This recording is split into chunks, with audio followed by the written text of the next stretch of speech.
Qeveria e Shqipërisë dhe ajo e Kosovës e pritin të zhvillojnë një mbledhje të përbashkët brenda vitit 2026. Lajmi u konfirmuar gjatë vizitës së ministres së punëve të jashtme Elisa Spiropali në Prishtinë. Se duam edhe për takimin e përbashkët mes dy qeverive, besojmë fort që ka ardhur koha që brenda 2026 të kemi një takim të përbashkët të dy qeverive në Shqipëri ose në Kosovë, ku të diskutohen të gjitha marrëveshjet e nënshkruar deri më tani, fushat me interes të përbashkët, në fakt janë të gjithë sektorët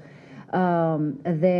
të gjitha prioritetet tona mes dy qeverive janë duke u implementuar, por edhe mundësinë e hapësirave për nënshkrimin e marrëveshjeve të reja. Ndërkohë, zëvendësi kryeministri dhe ministri i punëve të jashtme të diasporës së Kosovës, Glauka Konjuca, shprehu minjorin e thellë për mbështetjen e vazhdueshme dhe konsekuente të Republikës së Shqipërisë në të gjitha fazat e shtetëndërtimit dhe konsolidimit ndërkombëtar të Republikës së Kosovës. Kosova është e përkushtuar për zbatimin e të gjitha marrëveshjeve të cilat ne i kemi nënshkruar gjatë viteve me Republikën e Shqipërisë, e ato janë mbi 140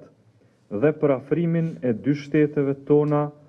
e po ashtu edhe të shoqërive tona në çdo fushë të jetës. Gjatë vizitës në Prishtinë, Spiropali zhvilloi takime me presidenten Vjosa Osmani, kryeministin Albin Kurti, kryeparlamentaren Albulena Haxhiu dhe drejtues të partive opozitare, si dhe bëri homazhe në kompleksin memorial në Prekaz.